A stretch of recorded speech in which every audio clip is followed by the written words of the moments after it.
All right, here's the last one. It says, draw your name in 1-point perspective. We should probably turn our page like this. So, this is what we're hoping for. This is how we're gonna start. Your name's not John, my name's not either, but this is the example. So we have our vanishing point. Then we're going to write out the letters. And I'm just going to use a ruler because I like to make a top line all the way across so I can plan it out. And I like to make a bottom line to figure out how tall I want this. Actually, I'll make my bottom line here. I'm gonna make my top line a little bit lower because I actually wanted some perspective there. So I won't use that very top line. There we go. I'm drawing lightly so I can. I wanna find out, my name is Troy, T-R-O-Y. So if I divide it in two, whoop, I'm gonna have 1, 2, T-R and O-Y. And so I want to start somewhere in the middle. And this is the middle for me, this dot. So I'm gonna use the paper to line it up on the bottom there, and line up with the dot. I'm just gonna draw a light line here. And so R and T are gonna be over here, O and Y are gonna be over here. I am just going to measure out how much space I have. I'm putting the 5 on there, so I got, let's see, about 2 inches per letter. So I can put my R between the T and the R, and then the T over there. And then if I did the same, that would be right here, 7 and the 9, that would give me O and Y.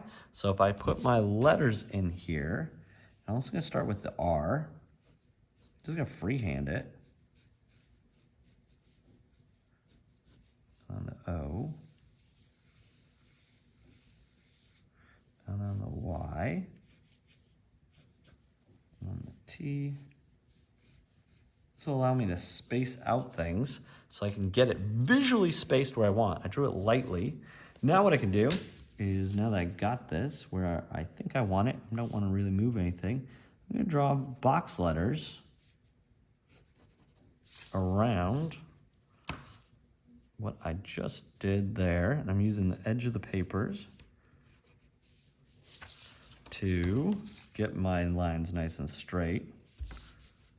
And there's my first letter, T.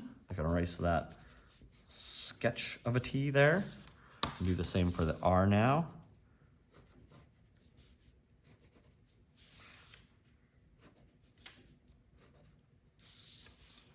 And for this part of the R, I'm gonna have to freehand it, but I can also get that inside part of the R. And this is great for if you're making posters or signs and you're like, hey, garage sale, pay attention, look over here. For this O, I'm gonna do a little bit different. I'm gonna draw a rectangle, and then I'm going to put in some space there, make some straight lines down here and right here. And then what I'm gonna do is just curve off the edges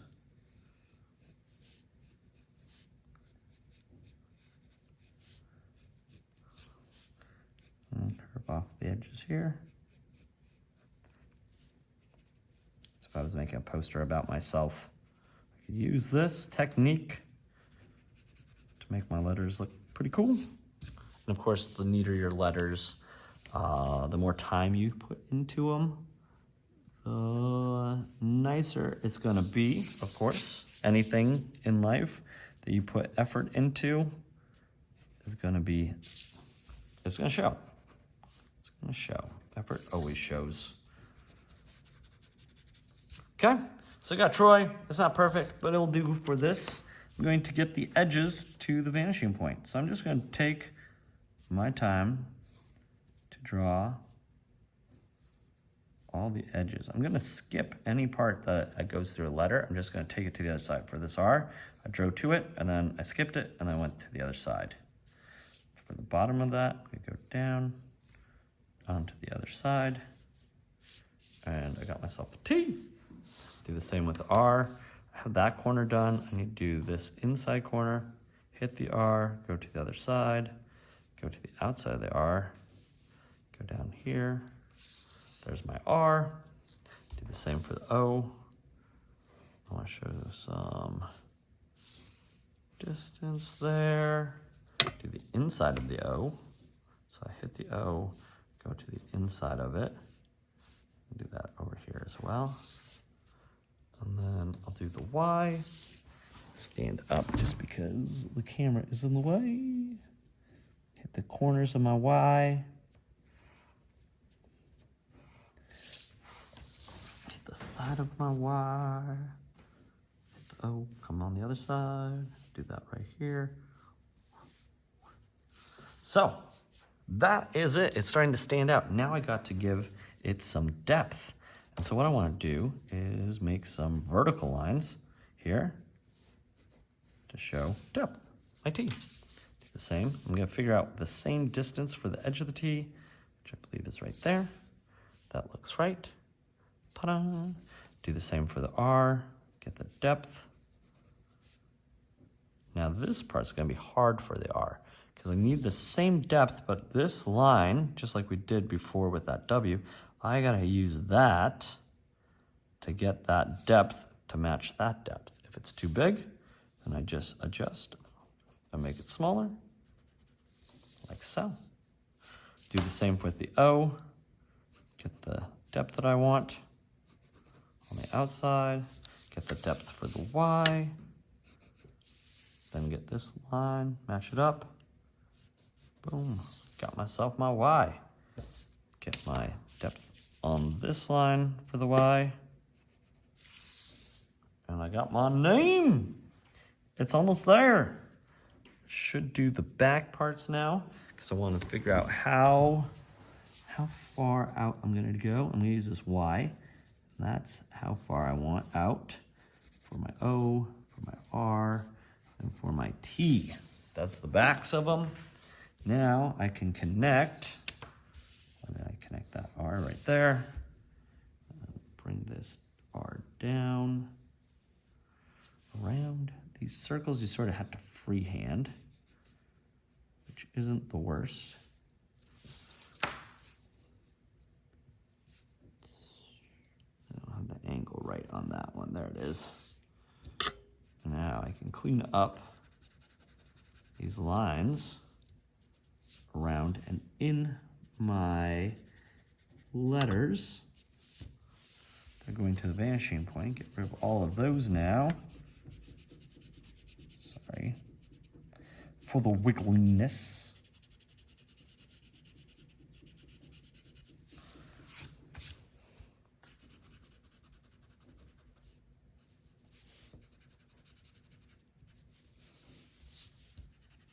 That top line all the way through. On the outside, we can also get rid of that bottom line around the letters. So now it looks like they're really, truly floating out there. And now I can get some colors.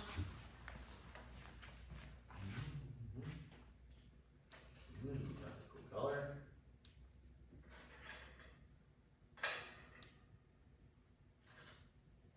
Okay. Yeah. So I can color it up. I'll make it stand out even more. Can't be afraid of color. Color is amazing. Makes us a little happy. Makes things stand out.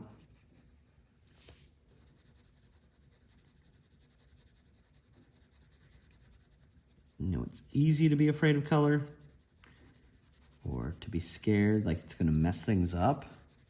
But we're artists. If we don't like it, we'll just make another version.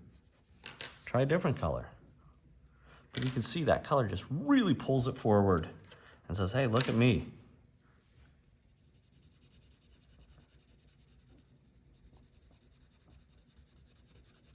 Especially full color. There's not like all those little gaps of white in them. It looks a little bit more. You've taken some time to really fill it in. It usually pops up in people's minds and they're like, oh wow, look at that. especially if you burnish, if you remember burnishing.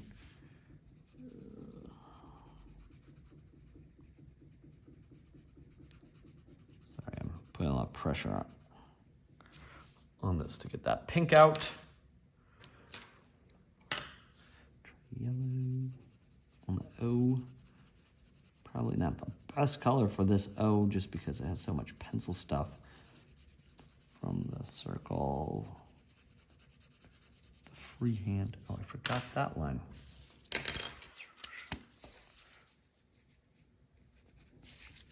Ah. There we go. There we are. The O is coming forward more now. Loving that. And this Y, get that done. Come on, this color work with me.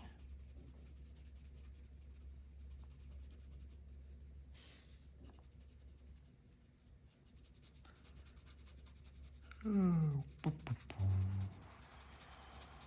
would be a good blush for someone's cheek. That'd be a great color for it.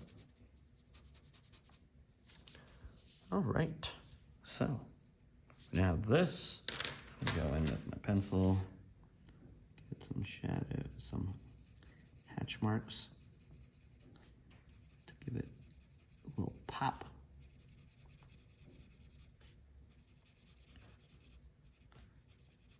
Have it pop out.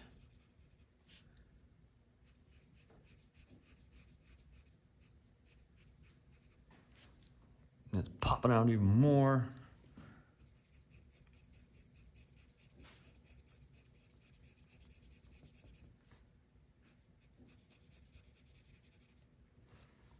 Like so.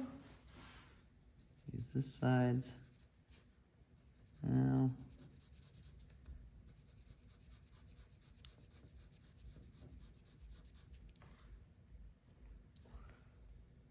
You can always do your hatch marks with the vanishing point or towards the vanishing point. It can help also the illusion of distance because it draws the people's eye towards it, like so. And we're seeing it.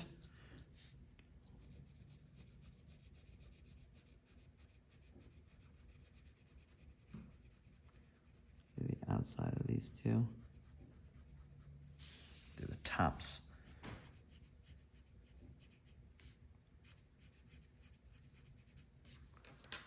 So it looks like it's popping towards us. If we wanted to, we could do shadows on the ground.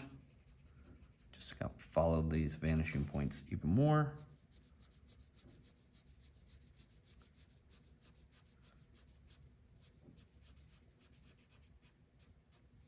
Then we have to figure out sun.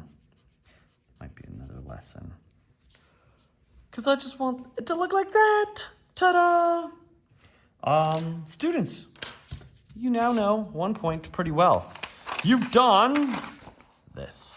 You've done that. Drawing straight lines with rulers. Drawing curved lines with rulers. Drawing lines to boxes. Making things become 3D. You learned about the horizon line, depending on where you put it. It's going to give you a different view. We made a street. Then we made a room, just a little practice one. Then we made a really cool room. And now we were working on letters. So you've done a lot. I want to say congratulations. Thank you for keeping the rulers nice and neat. I'm looking forward to seeing all your art. And then we can move on to the next thing. So awesome job, y'all. Keep up the great work. Yay! For you.